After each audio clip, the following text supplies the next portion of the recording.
বিসমিল্লাহির রহমানির রহিম। আসসালামু আলাইকুম। সকলকে জানাচ্ছি ঈদের শুভেচ্ছা, অগ্রিম ঈদ মোবারক। সকলকে আমার রান্নাঘরে স্বাগত।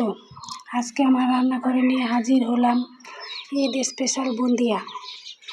ঘরে তৈরি করে নিলাম ঝরঝরে সুন্দর রসালো বুন্দিয়া।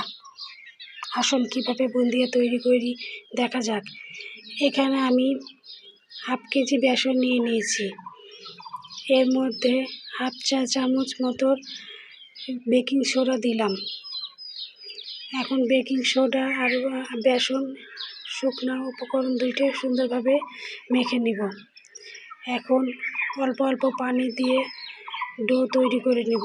এখানে আমি হাফ কেজি বুন্দিয়া নিয়েছি, তো প্রথমে হাফ কেজি পানি নিয়েছি, পরে আবার আরও এক পোয়া পানি আমার লেগেছে।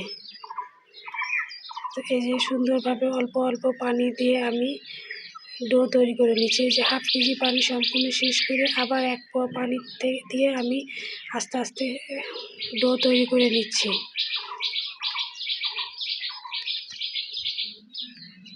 এটা যত আস্তে আস্তে মাখা যাবে তত ভালো হয়, মসৃণ হয়। এই জন্য আমি আস্তে আস্তে তৈরি করছি। এই যে আমার ব্যাটারের ঘনত্বটা এইরকম হবে। এখন ঢাকা দিয়ে রেখে দিব। কড়াইয়ে সাদা তেল দিয়ে নিচ্ছি।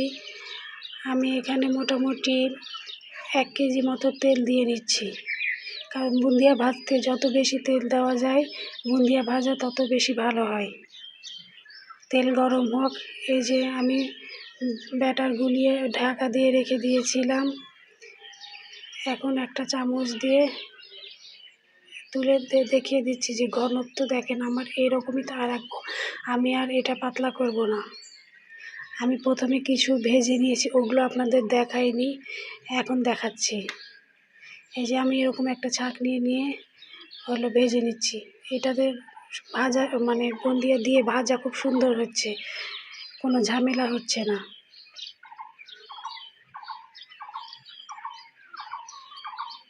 এটা দেওয়ার সময় নাড়ানো যাবে না, একদম স্থির ধরে থাকতে হবে, তাহলে সুন্দর বুন্দিয়ার দানাগুলো হবে।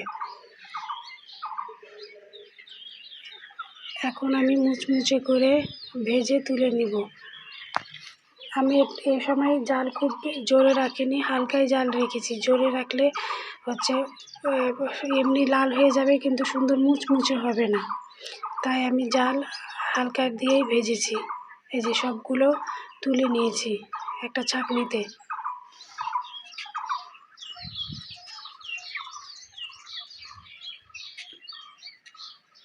আগে থেকে বুন্দিয়া ভেজে রেখেছিলাম গামলাতে, যে ওর মধ্যে ভাজা বুন্দিয়াগুলো দিয়ে দিলাম। বুন্দিয়া তো আমার ভাজা কমপ্লিট। এখন সেরা তৈরি করার জন্য পানি নিয়ে নিচ্ছি। আমি হাফ কেজি বেসনের বুন্দিয়া করেছিলাম, সেখানে আমার বুন্দিয়া ভেজে 1 কেজি হয়েছে, সেখান থেকে হাফ কেজি ভিজিয়ে নিব। তার জন্য আমি 3 পোয়া পানি দিয়ে দিলাম, স্বাদ মতো লবণ দিলাম, আর এখন 2.5 কোটা চিনি দিয়ে দিব।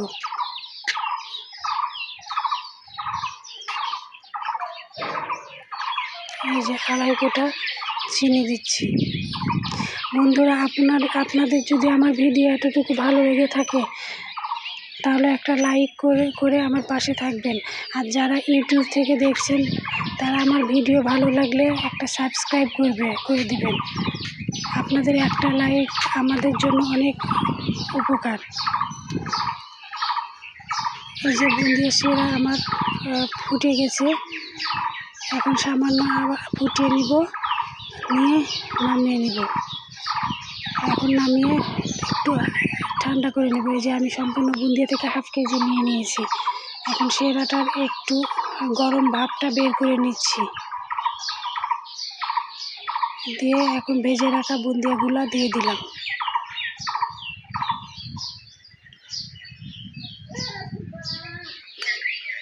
এই যে ভেজে রাখা বুন্দিয়া দিয়ে এখন হালকা হাতে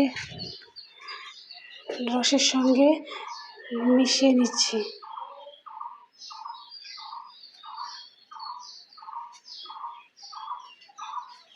এখন এক ঢাকা দিয়ে রেখে দিব 20 মিনিটের জন্য।